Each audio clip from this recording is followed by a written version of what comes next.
السلام علیکم، کیسے ہیں آپ سب؟ امید ہے کہ آپ سب ٹھیک ہوں گے۔ اور یہ آپ کی ریکویسٹ پہ تھا کہ میتھو آرڈنٹ کا جو کوسچن ہے وہ، لیکن یہ کوسچن جو ہے یہ لاسٹ 2 ایئرس میں جب سے آپ کا سلیبس چینج ہوا ہے اس میں یہ کوسچن نہیں ہے، تو باقی جو آپ کے اس سے پہلے والے پیپرز تھے یہ ان میں تھا۔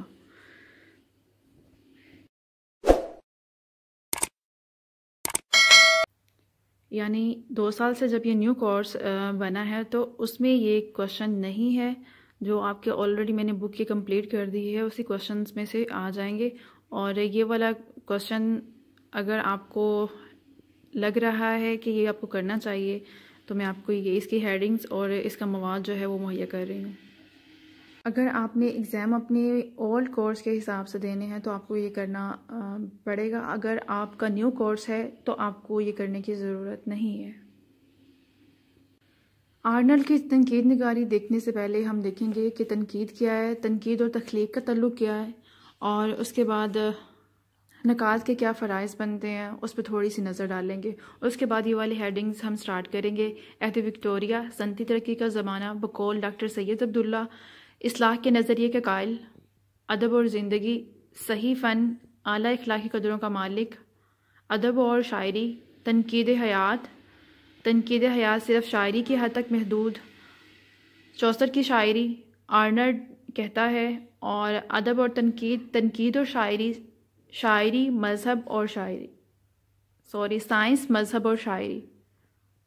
ابھی میں صرف لیڈ جو پینسل سے لکھا ہوا ہے وہ پڑھ رہی ہوں۔ اعلیٰ ترین شاعری کا معیار، موضوع اسلوب کی سنجیدگی، آرنلڈ کی نظر میں نکات کی ذمہ داریاں، اور یہ ذمہ داریاں کون کون سی ہیں؟ بہترین علم کا حصول اور اس کی ترجیح، غیر جانبداری سے کام لے، نکات کی فکری حیثیت، تقابلی مطالعے کا ماہر ہو، اور اصلاح معاشرت کا امیدوار ہو۔ اور یہ میرے نوٹس تب کے ہیں جب میں ایم اے کر رہی تھی، کیونکہ یہ پرانے کورس میں ہے، اب کے کورس میں نہیں ہے۔ اور اپنے نوٹس آپ لوگوں سے شیئر کرنے کا مقصد یہ ہوتا ہے کہ آپ کم ٹائم میں تیاری اچھی کر سکیں، اور اگر میرے لیکچر میں کوئی تلفظ کی غلطیاں ہوں تو آپ ان کو نظر انداز کر دیجیے گا، اور ورڈز آپ کے سامنے لکھے ہیں، آپ کا علم میں بھی میرے سے زیادہ ہو۔ تنقید عربی کے لفظ نقد سے ماخذ ہے، جس کے لغوی معنی کھرے اور کھوٹے کو پرکھنا ہے۔ اصطلاح میں اس کا مطلب کسی ادیب یا شاعر کے فن پارے کے حسن قبیح کا احاطہ کرتے ہوئے اس کا مقام مرتبہ متعین کرنا ہے۔ تنقید دراصل انسان کے فطری ذوق و جستجو کا نام ہے۔ چونکہ ادب کے معاشرے پر ہمہ گیر اور دورس اثرات ہوتے ہیں، اسی لیے ادب کی تنقید کو بڑا اہم خیال کیا جاتا ہے۔ ٹی ایس ایلیٹ نے اسی بنا پر تنقید کو زندگی کے لیے اتنا ہی ضروری قرار دیا جتنا کہ سانس۔ قریباً 1 صدی قبل تخلیق اور تنقید کو ایک ہی شمع کی کرنیں یا ایک ہی قوت کے 2 مظاہر سمجھا جاتا تھا۔ شاعر نقاد بھی ہوا کرتے تھے، اور یہ بھی درست ہے کہ جو شخص شاعر نہ ہو اچھا تنقید نگار نہیں ہو سکتا، اور نہ ہی غیر شاعر شعر پر اچھی تنقید کر سکتا ہے۔ یہ بالکل اسی طرح ہے جیسا کہ وہ شخص جو فن تعمیر سے آگاہ نہ ہو کسی عمارت کے حسن قباح کو تکنیکی طور پر بیان نہیں کر سکتا، یا کوئی شخص اچھا کھلاڑی نہ ہو وہ اچھا ریفری نہیں بن سکتا۔ لہٰذا تنقید صلاحیت کے بغیر کوئی شاعر اچھا اور اعلیٰ درجے کا شاعر نہیں ہو سکتا۔ قدیم شاعراء اکثر تنقید فن اور اصول سے بالمعلوم واقف ہوا کرتے تھے۔ ایک طرف شعر کہنے والا شاعر ہے تو دوسری طرف شعروں کو سننے والا بھی کوئی شخص ہوتا ہے۔ سننے والا شخص اس شعر کو اچھا سمجھتا ہے تو اس کی داد دیتا ہے، اگر وہ اس کو پسند نہ کرے یا اس کو پسند نہ آئے تو خاموش رہتا ہے۔ بعض اس شعر کے متعلق بیداری کا اظہار بھی کرتے ہیں، اور ان کی خامیوں کی نشاندہی سے بھی نہیں چونکتے، تو گویا سامعین شعر کے ابتدائی نقاد ہوتے ہیں۔ بعض سامعین شعر کی خوبیوں اور خامیوں کو پرکھنے کے ماہر ہوتے ہیں۔ تخلیق، اگلا پوائنٹ جو ہے وہ تخلیق ہے۔ اصل میں تخلیق سے مراد ادب کی تخلیق ہے، خواہ وہ نثری ہو، شاعری ہو، نثر ہو، ڈرامہ ہو، سب تخلیق ہی کی صورتیں ہیں۔ اور شاعر اور ادیب جو ہیں وہ اس کو عدم سے وجود میں لاتا ہے، اور تنقید کے ذریعے تخلیق کے حسن و قباح کو عوام کے سامنے لا کر اسے معاشرے میں صحیح مقام دلوانے کا نام ہے۔ اس طرح اس لحاظ سے تخلیق اور تنقید کیا ہے، ایک ہی عمل کے حصے ہیں اور آپس میں لازم ملزوم ہیں۔ اور پہلا نقاد خود تخلیق کار ہی ہوتا ہے جو اپنی ہی تخلیق کی کاٹ چھانٹ کر کے بہترین صورت میں لانے کی کوشش میں مصروف رہتا ہے۔ نقاد، اور نقاد کون ہوتا ہے؟ تنقید کرنے والا، اس کو نقاد بولتے ہیں۔ پروفیسر احسان کا کہنا ہے کہ تنقید کے بغیر تخلیق ممکن نہیں ہے۔ وہ فنکار کو اپنی تخلیق کا اولین نقاد قرار دیتے ہیں کیونکہ کسی چیز یا فن پارے کو وجود میں لانے کے لیے جو مواد فنکار کے ذہن میں ہوتا ہے، اس میں سے مناسب چیزوں کو منتخب کر کے وہ تنقید کی بنیاد ڈال دیتا ہے۔ مثلاً شاعر جب ایک نظم کہتا ہے تو وہ 16 بحروں میں سے ایک بحر کا انتخاب کرتا ہے۔ اسی طرح قافیہ اور ردیف کا تعین کرتا ہے اور اس کے بعد اسے موضوع اور مناسب الفاظ، ترکیبوں اور بندشوں کی تلاش کا مرحلہ پیش آتا ہے۔ اسکپ کر رہی ہوں اور اپنی تخلیق کو خوب سے خوب تر بنانے کی فکر میں لگ جاتا ہے۔ اس کے بارے میں ٹی ایس ایلیٹ لکھتے ہیں، فن پارے کی تخلیق میں مصنف جو محنت کاوش کرتا ہے، اس کا زیادہ تر حصہ تنقیدی عمل سے تعلق رکھتا ہے۔ اسے الفاظ کی چھان بین، ترکیب، تشکیل، اصلاح، ترمیم اور آرائش الفاظ کے سلسلے میں بڑی محنت کرنا پڑتی ہے، اور اس کی یہ خوفناک مشقت جتنی تخلیقی ہوتی ہے اسی قدر تنقیدی بھی ہوتی ہے۔ آگے ہم اپنا کوشچن سٹارٹ کرتے ہیں۔ آرنر 19ویں صدی کا نہ صرف بہت ہی بڑا نقاد تھا بلکہ اسے جدید فن تنقید کا بانی کہنا چاہیے۔ اس سے قبل انگریزی تنقید میں ارسطو کے اصولوں کی پیروی کی جاتی تھی۔ بقول اسکاٹ جیمز کہا جاتا تھا کہ ارسطو نے یوں کہا ہے، مگر آرنر نے ارسطو کے اصولوں کو یکسر تبدیل کر کے رکھ دیا اور لوگ پکارنے لگے کہ آرنر نے یوں کہا۔ وہ نہ صرف نقاد ادب تھا بلکہ نقاد تنقید بھی تھا۔ ہربرٹ پال کہتا ہے، یہ تنقیدی اصول اس مصنف نے دیے ہیں جو اوروں کو بتاتا ہے کہ تنقید کیسے کی جاتی ہے۔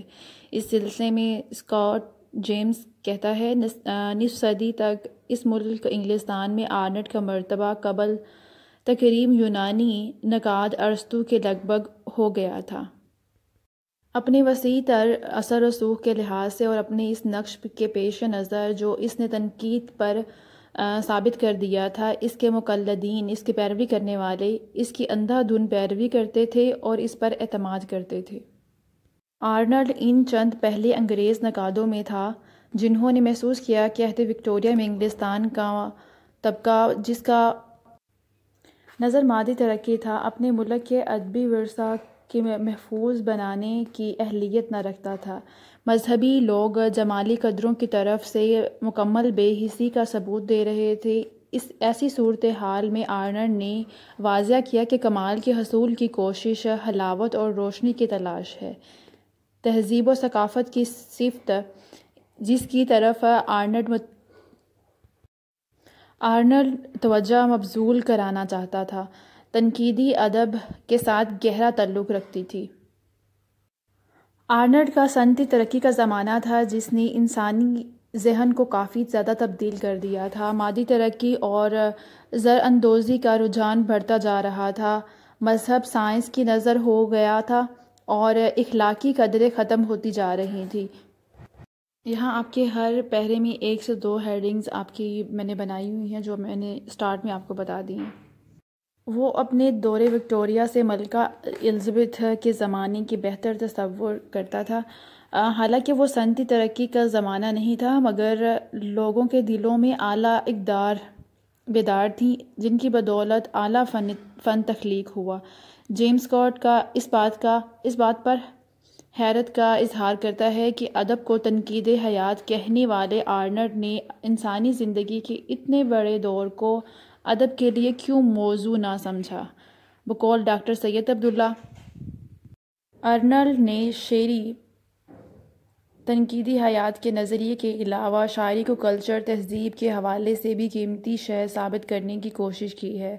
آرنر کی نظروں کے سامنے ایک نیا طبقہ ابھر رہا تھا جسے وہ نو دولت گروہ کہتا ہے۔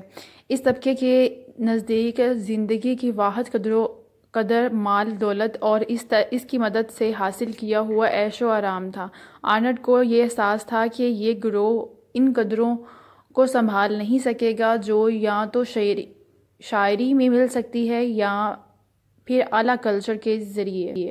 ابھی ویڈیو بہت لمبی ہو گئی ہے، اس کی اپلوڈنگ میں پرابلم ہوگی مجھے، اور میں آپ کو ساری پیجز دے دیتی ہوں، آپ ان کا اسکرین شاٹ لے کے آپ ریڈ کر اس سے آگے جیسے جیسے پیجز چینج ہوتے جائیں یا سائڈ نیا ٹاپک آتا جائے، آپ اس کا اسکرین شاٹ لے کے اس کو ریڈ کر لیں، کیونکہ ٹائم نہ ہونے کی وجہ سے اور ویڈیو زیادہ لمبی ہونے کی وجہ سے مجھے ایسا کرنا پڑ رہا ہے۔ اور دوسری وجہ یہ بھی ہے کہ اتنے دن بعد جس طرح نہیں بنا سکی ویڈیو، تو ویڈیو بنانا تھوڑا سا مشکل لگ رہا ہے، بالکل اسی طرح جس طرح بچے کافی دن اسکول سے چھٹیاں کر لیں اور ان کا اسکول جانے کو دل نہیں کرتا ہے۔